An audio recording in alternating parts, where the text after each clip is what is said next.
14 games, yeah. And he's seen good minutes. Some decent good minutes. lines. Yeah. But listen, I told you guys earlier, I mean, what can you truly expect from a guy that you invited on a PTO? Yeah. Do you think they need to make a move sooner than like March 2nd or whatever the deadline is? Like, do you think they're going to need to bring in offense? I think if this trend continues, then I believe that they shouldn't waste much time. Yeah. That's not to say that there's a deal waiting for them anytime soon if, in fact, they want to push it. But I'd be a lot more aggressive, yes, because I do believe that the Atlantic Division is still up there. Sammy, are you kind of Me? On the Atlantic? you're losing a little bit of luster on a division win? Let me pull up the the old- last Yes, two he is. losses. Yeah, Let me he pull was up the old negative stand. Nancy at our desks before Yes. talking about No, the. I'm not negative Nancy. You were Like, talking about they're playing the Bruins for sure in the Well- first round. Well, if they were to start today, Yeah, guess who they're playing? the Bruins. Yeah. And I tell you right now, they're going to be playing the Bruins. Remember this? Remember that? Hey, remember this conversation right now. But December I've remembered 10th. it the last 4 years in a row. Right now, though, Right. I'm saying I'll call my shot right now. December 10th of the year 2024. They are Bold 100%. pick, They're Sammy. 100% playing. Bold pick. Great. Every That's why it sucks. every Thanks, year- Gary. It sucks. There's no intrigue into the regular season. You're playing one of three teams Oh, every year. stop it. Oh, we Stop got to it, create stop it. rivalries. Great. Stop it! It's not. It's Sammy, like what it's a happened to done your- deal. There's this 2 feels- points out of first What with happened the to game this in feel- hand. This feels different I this think year. I think the team feels different. I 100% think that, but they're playing the damn Bruins in the first round, so maybe it's not so different. Sammy, last year at this They time, are. they were 9 points out of first in their division. Yeah, yeah. Right now, they're 2 behind Florida with a game in hand. But I think It's Florida's not better. the same. I think Florida's better. I think Florida's a better team. So I think Like, they're going to that's get. great that you think they're I think incrementally better. I think they're going to accumulate more points over the remainder of the NHL's regular season to finish above them, and the Leafs will finish in second. The Boston Bruins will finish third, and so therefore they play. And also, I'm by the thrilled. way, were they to play today, it would not be the Boston Bruins. By points percentage, it'd be the Tampa Bay Lightning. Oh well, I'm looking at the That's because you're Dumbo Joe. I'm looking at the standings according to the NHL's website, and it says the Leafs and Bruins are playing. Yeah, so check the listen. games played column. Listen, You need to go to the nurse's office and get a note and just go home. why? Okay? Because you're not feeling well. I'm feeling great. I actually. Don't worry. Here's something I'll say. Everyone thinks I'm I gonna actually do. would feel pretty good. Now. About what's going on? I would actually feel pretty good about a playoff series against the Bruins right now. Okay. So that's different. Okay. That's That's positive. different. But this is how it is. You know, you make playoffs, you play a good team in your division. That's just the way it goes. Yeah. All right, let's get sport. Craig Berube on Max Pacioretty. I thought he was excellent in the first period.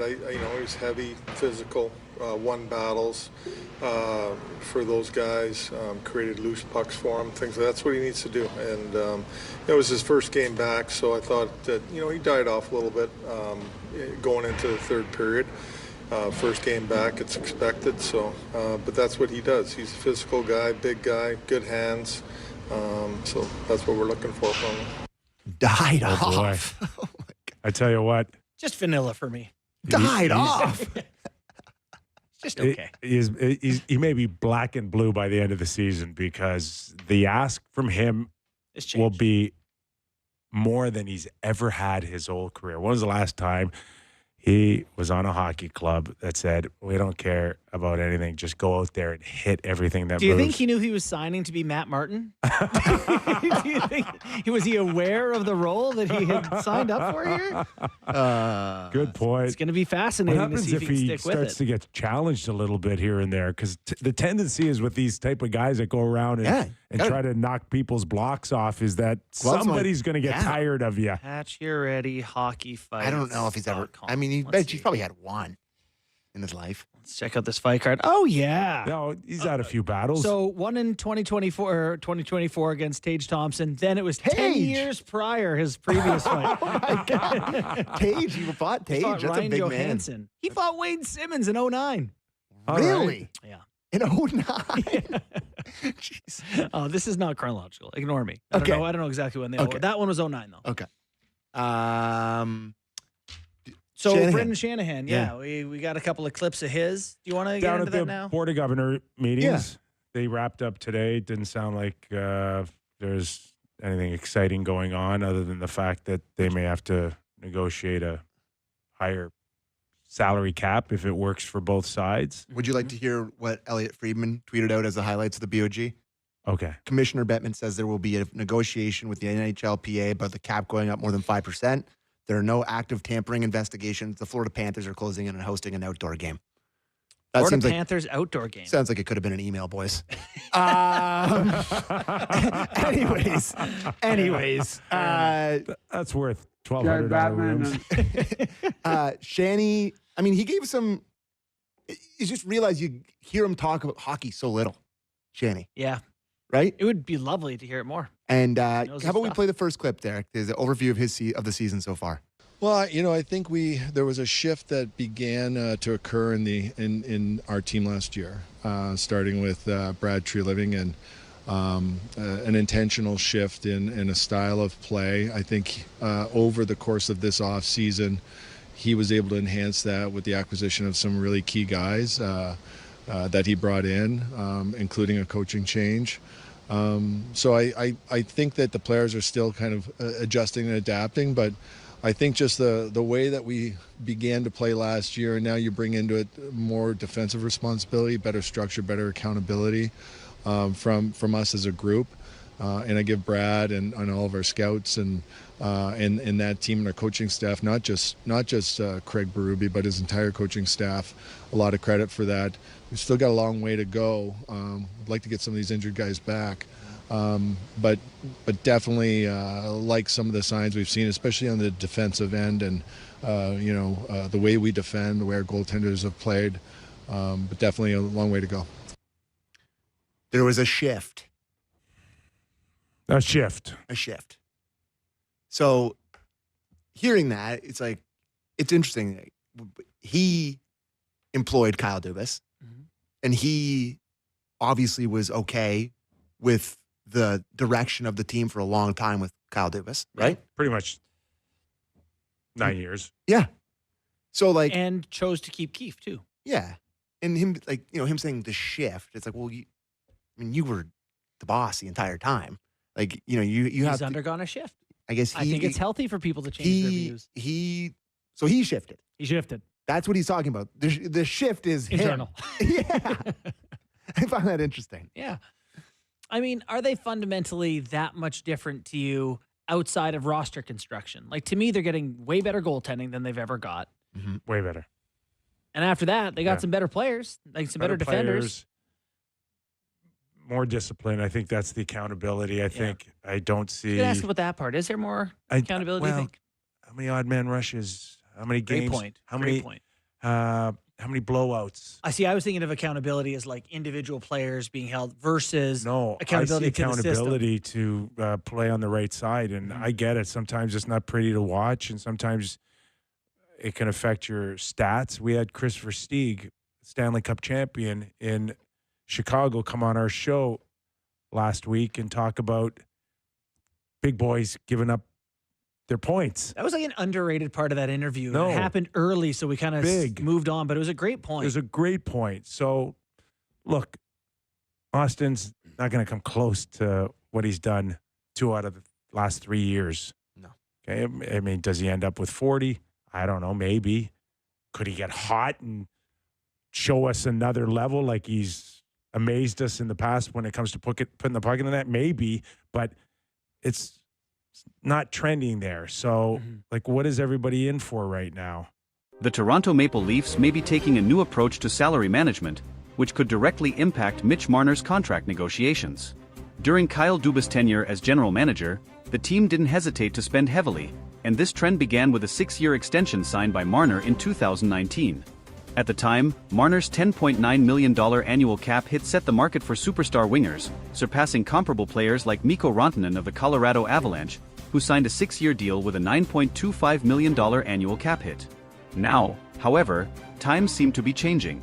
TSN's Pierre Lebrun recently reported that the Maple Leafs have implemented an internal salary cap, aiming to ensure no player earns more than captain Austin Matthews, who signed a 4-year extension worth $13.25 million per season in August 2023. The team's primary concern revolves around Marner's agent, Darren Ferris, who, according to LeBron, might push for a percentage of the total salary cap instead of a fixed dollar amount. This could result in Marner's cap hit exceeding Matthews' $13.25 million, conflicting with the Leafs' new financial strategy. Ferris is known for driving negotiations to the limit, often taking his clients to free agency. This raises fears that discussions between Marner and the Leafs could drag on until July 1st, giving Marner and his camp all the leverage in negotiations. Another complicating factor is the rising market. LeBron noted that Mikko Rantanen believes he could secure $14 million per season as a free agent. This sparks the question, could Marner demand even more? And would Ferris take that gamble, knowing the Leafs might opt to move on and sign another player?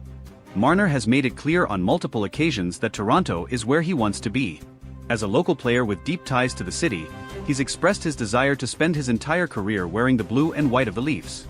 However, staying with the team may require him to accept less than market value, especially if the front office remains committed to its new salary structure. Such a sacrifice could be vital for the team's collective success and to avoid financial issues that have plagued the recent past. While negotiations are still in the early stages, it's evident that Marner's future with the Leafs is at stake. Maple Leafs fans may need to prepare for the possibility of significant changes, but they can also trust in the player's commitment to the city and the franchise to find a compromise. The Maple Leafs' decision to implement an internal salary cap reflects a broader shift in their team-building philosophy. After years of prioritizing top-end talent with hefty contracts, the organization appears determined to strike a balance between superstar contracts and depth throughout the roster. This strategy aims to avoid the pitfalls of past seasons, where a lack of financial flexibility often left the team vulnerable in critical playoff moments. For Mitch Marner, this shift creates a unique challenge. On one hand, his value to the Leafs is undeniable. A consistent top scorer and elite playmaker, Marner has been instrumental in driving the team's offense. On the other hand, his ability to command a salary that rivals or exceeds Austin Matthews could put the Leafs in a difficult position, especially with a potential need to strengthen other areas of the roster. As the 2023-24 season progresses, the Leafs must weigh the potential consequences of sticking to their cap philosophy. Losing a homegrown talent like Marner would undoubtedly sting for fans and the organization alike. However, allowing one player to dictate financial terms beyond the team's structure could hinder long-term success and force painful sacrifices elsewhere. Adding to the complexity is the looming free agency of William Nylander. If the Leafs are to stick to their internal salary cap, they may also face challenges in retaining Nylander, who could command a significant raise. Balancing contracts for both Marner and Nylander within the new framework could prove to be the ultimate test for Toronto's management team. Another factor at play is the team's ultimate goal, winning the Stanley Cup. While star players like Marner and Matthews are crucial, history has shown that depth and balanced rosters often prevail in the postseason. If the Leafs fail to manage their finances effectively, they risk falling short of building a championship-caliber team, even with elite talent. For Marner, the decision to stay with the Leafs might come down to more than just dollars.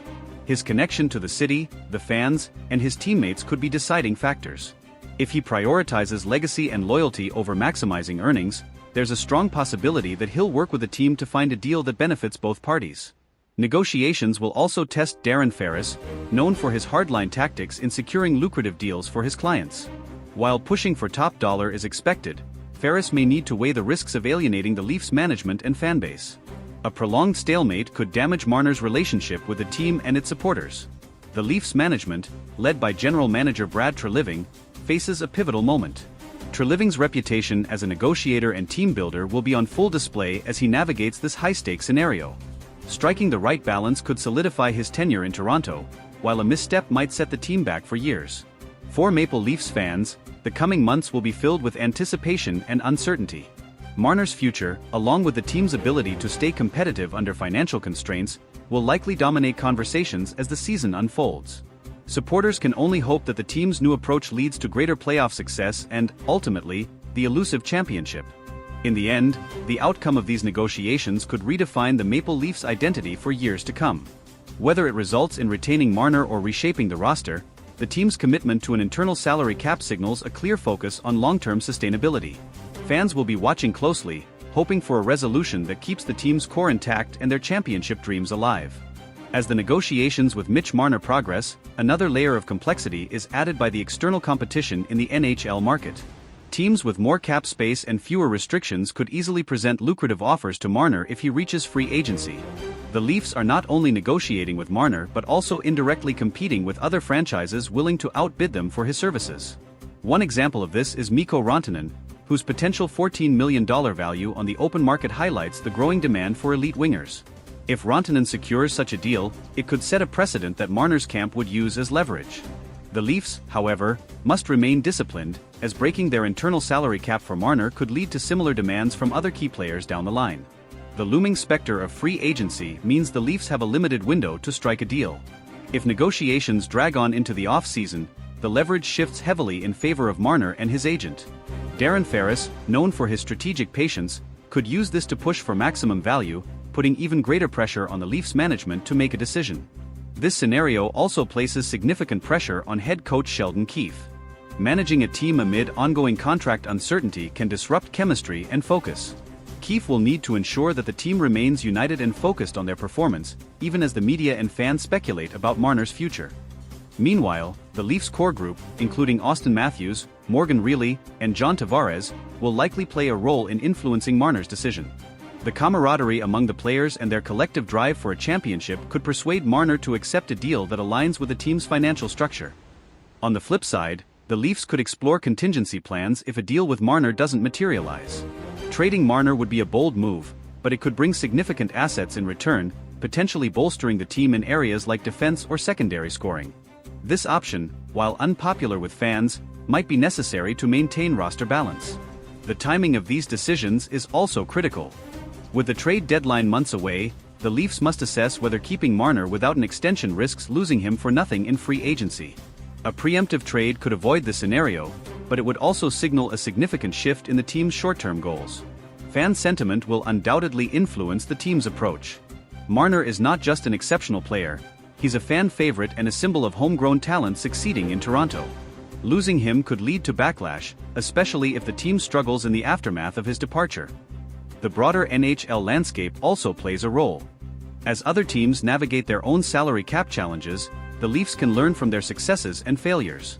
Organizations like the Tampa Bay Lightning and Vegas Golden Knights have shown the value of balancing star power with depth, offering a potential blueprint for Toronto's future.